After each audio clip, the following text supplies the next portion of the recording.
ஆடுகள் புல்லை தின்றன, புலிக்குட்டியும் புல்லை தின்றது.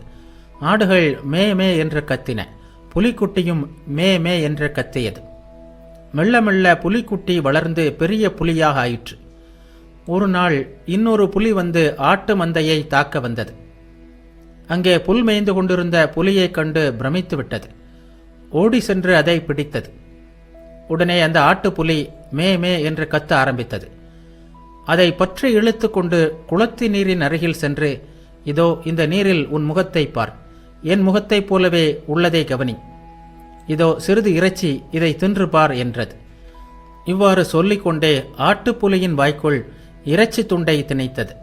ஆனால் ஆட்டுப்புலியோ அதை தின்னாமல் மே மே என்று கத்தியது.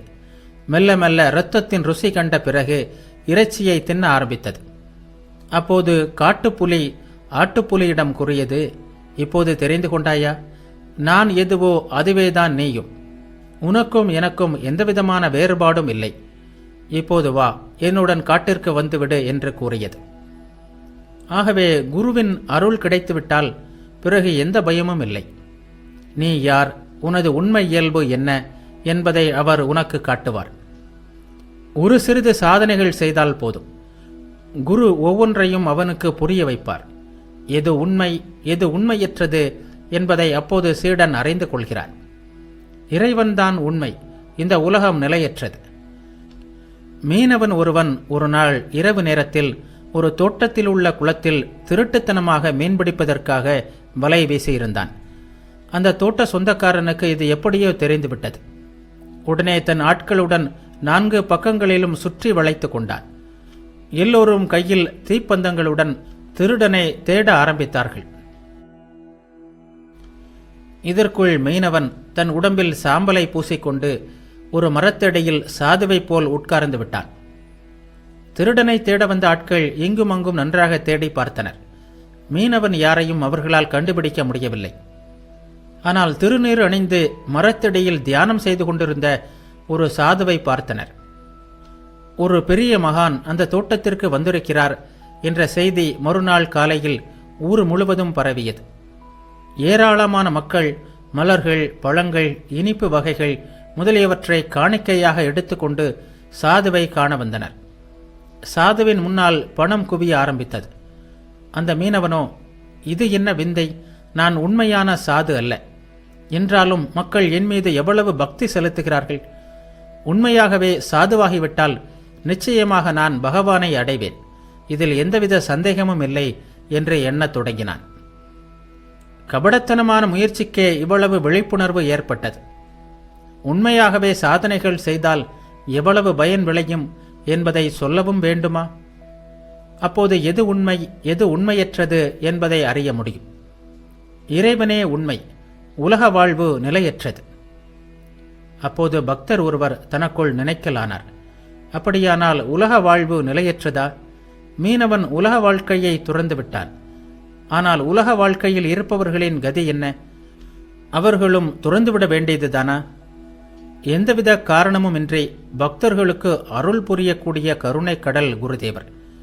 பக்தர் அப்படி நினைத்த மறுகணமே கூறினார், ஒரு குமாஸ்தாவை ஜெயிலில் அடைத்தால் அவன் கைதியாகத்தான் வாழ்வான், அதில் சந்தேகமில்லை. அவனை வெளியே விட்டுவிட்டால் உடனே நடுத்தெருவில் வந்து தை தை என்று குதித்து கொண்டா திரிவான்? இல்லையே, மீண்டும் குமாஸ்தா வேலை தேடிக் கொள்வான், அந்த வேலையை செய்வான். குருவின் அருளால் ஞானம் பெற்ற பிறகும் ஒருவன் ஜீவன் முக்தனாக உலக வாழ்க்கையில் ஈடுபட முடியும். இவ்விதம் பகவான் ஸ்ரீராமகிருஷ்ணர் இல்லறத்தார்களுக்கு அபயம் அளித்தார். மணிலால் ஸ்ரீராமகிருஷ்ணரிடம் கேட்டார், நித்திய கர்மங்களை செய்யும்போது இறைவனை எங்கே தியானம் செய்ய வேண்டும்? ஸ்ரீராமகிருஷ்ணர் கூறினார், இதயம்தான் தியானத்திற்கு மிக சிறந்த இடம், அங்கு தியானம் செய். மணிலால் பிரம்ம சமாஜத்தை சேர்ந்தவர். அவர் கடவுளை அருவமாக வழிபடுபவர். அவருக்காக குருதேவர் கூறினார், உருவக்கடவுள் என் தாய், அருவக்கடவுள் என் தந்தை. யாரை பழிப்பது, யாரை போற்றுவது? தராசின் 2 தட்டுக்களும் சமமாக உள்ளன என்று கபீர் சொல்வார். ஹலதாரி பகல் நேரங்களில் உருவக்கடவுளை பற்றிய எண்ணங்களிலும் இரவு நேரங்களில் அருவக்கடவுளை பற்றிய எண்ணங்களிலும் ஆழ்ந்திருப்பார். எந்த முறையை பின்பற்றினாலும் சரி, நம்பிக்கை இருந்தால் எல்லாம் சரியாகிவிடும். உருவக்கடவுளை நம்பு அல்லது அருவக்கடவுளை நம்பு, ஆனால் அந்த நம்பிக்கை திடமானதாக இருக்க வேண்டும். சம்பு மல்லிக் பாக்பஜாரிலிருந்து தன் தோட்டத்திற்கு நடந்தே வருவது வழக்கம். ஒரு நாள் ஒருவர் அவரிடம், இப்படி நடந்து வருகிறீர்களே, ஒரு வண்டி வைத்து கொண்டு வரக்கூடாதா? வழியில் ஏதாவது ஆபத்து ஏற்படலாம் அல்லவா என்று கேட்டார். அதை கேட்டதும் சம்பு மல்லிக்கின் முகம் சிவந்து விட்டது. என்ன, நான் பகவானின் நாமத்தை ஜபித்துக் கொண்டு வெளியே கிளம்புகிறேன், எனக்காவது ஆபத்தாவது என்று கூறிவிட்டார். நம்பிக்கையினாலேயே எல்லாவற்றையும் சாதித்து விடலாம். இன்னாரை நான் பார்க்கும்படி நேர்ந்தால் அல்லது இந்த பொருளாளர் என்னிடம் வந்து பேசுவாரானால் அப்போதுதான் இவையெல்லாம் உண்மை என்று ஏற்பேன் என்று நினைத்துக் கொள்வேன். அவ்வாறு நான் நினைத்தவை அனைத்தும் அப்படியே நடந்தேறின. மா ஆங்கில தர்க்க சாஸ்திரம் படித்தவர். விடியற்காலையில் காணும் கனவு பலிக்கும் என்பது போன்ற விஷயங்கள் எல்லாம் மூட நம்பிக்கையை அடிப்படையாக கொண்டவை என்று அதில் அவர் படித்திருந்தார்.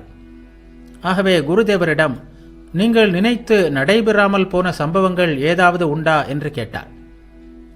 ஸ்ரீராமகிருஷ்ணர் கூறினார், இல்லை, அந்த காலத்தில் எல்லாமே நடந்தன. அந்த நாட்களில் இறைவனின் நாமத்தை ஜபித்து என்ன நினைத்தேனோ அது அப்படியே நடந்தது. மணிலாலிடம், ஆனால் ஒன்று, கள்ளம் கபடமற்ற தன்மையுடன் தாராள மனப்பான்மையும் இல்லாவிட்டால் இத்தகைய நம்பிக்கை ஏற்படுவதில்லை. எலும்புக்கூடு போன்ற உடல், குழி விழுந்த கண்கள், மாறு கண் என்ற பல அடையாளங்கள் இருக்கின்றன. இத்தகையோருக்கு சுலபத்தில் நம்பிக்கை ஏற்படுவதில்லை.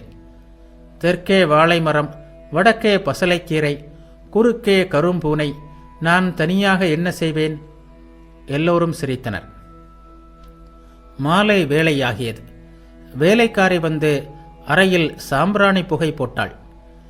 மணிலால் முதலிய பக்தர்கள் சென்ற பிறகும் ஓரிரு பக்தர்கள் இருந்தார்கள். அறையில் முழு அமைதி. சாம்பிராணி புகையின் வாசனை அறை முழுவதும் கமழ்ந்து கொண்டிருந்தது. குருதேவர் சிறிய கட்டிலில் அமர்ந்து தேவியை தியானித்தார். மா தரையில் உட்கார்ந்திருந்தார். ராக்காலும் இருந்தார்.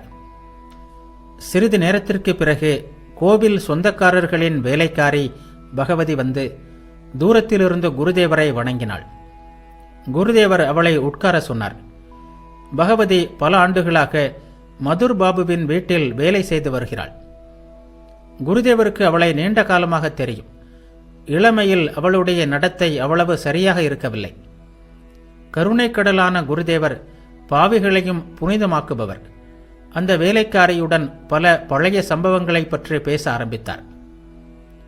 ஸ்ரீராமகிருஷ்ணர் கேட்டார், இப்போது உனக்கு வயதாகிவிட்டது. சம்பாதித்த பணத்தால் சாதுக்களுக்கும் பக்தர்களுக்கும் உணவளிக்கிறாயா?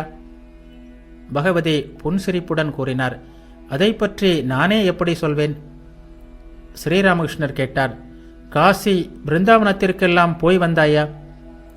பகவதி கூச்சத்துடன் தலை கவிழ்த்தபடி, அதை பற்றி நானே எப்படி சொல்வேன்? குளிக்கும் படித்துறை ஒன்று கட்டினேன். அதில் என் பெயர் பொறிக்கப்பட்டுள்ளது. ஸ்ரீராமகிருஷ்ணர் கூறினார், ஓ அப்படியா? பகவதி கூறினார், ஆமாம், ஸ்ரீமதி பகவதி தேவி என்று என் பெயர் செதுக்கப்பட்டுள்ளது. ஸ்ரீராமகிருஷ்ணர் புன்சிரிப்புடன், பேஷ் பேஷ். இதனால் பகவதி சிறிது தைரியம் கொண்டவளாய் குருதேவரின் பாதங்களை தொட்டு வணங்கிவிட்டாள். தேள் கொட்டினால் ஒருவன் எப்படி துடிதுடித்து போவானோ அதுபோல் குருதேவர் கோவிந்தா கோவிந்தா என்று உச்சரித்தபடியே குதித்து எழுந்து நின்று விட்டார். அறையின் ஒரு மூலையில் கங்கை நீர் ஜாடி வைக்கப்பட்டிருந்தது. இப்போதும் அது உள்ளது. மூச்சு திணறியபடி விரைந்து அந்த இடத்தை அடைந்தார். பாதத்தில் எந்த இடத்தை பகவதி தொட்டாளோ அந்த இடத்தை கங்கை நீரால் கழுவ ஆரம்பித்தார். அறையில் இருந்த இரண்டொரு பக்தர்கள் இந்த நிகழ்ச்சியை திகைப்புடன் பார்த்து கொண்டிருந்தனர். பகவதியோ தன் உயிரே போய்விட்டது போல் உட்கார்ந்து விட்டாள். கருணை கடலும் பாவிகளையும் புனிதப்படுத்தும் அருள் தெய்வமுமான பகவான் ஸ்ரீராமகிருஷ்ணர் பகவதியை நோக்கி கருணை பொங்கும் குரலில், நீ அங்கிருந்தே வணங்கு, அது போதும் என்று கூறினார். இவ்வாறு சொல்லிவிட்டு மீண்டும் சிறிய கட்டிலில் அமர்ந்து கொண்டார். நடந்த நிகழ்ச்சியை மறந்து அவள் ஆறுதல் பெற வேண்டும் என்பதற்காக பாட்டு பாடுகிறேன் கேள் என்று கூறி சில பாடல்களை பாடினார். அன்னை ஷியாமாவின் அருள் நீல வண்ண அரும்பத கமலத்தே ஆழ்ந்ததென் மனவண்டு. இன்னொரு பாட்டு, அன்னையாம் ஷியாமாவின் அருள்பாத விண்வெளியில் என்னுடைய மனப்பட்டம் எழுந்துயர்ந்து பறந்ததம்மா. இன்னும் ஒரு பாட்டு, வேறொரு வீடு தேடி வீணே அலைய வேண்டாம், மாறுதலின்றி உந்தன் மனையிலே வாழ்வாய் நெஞ்சே.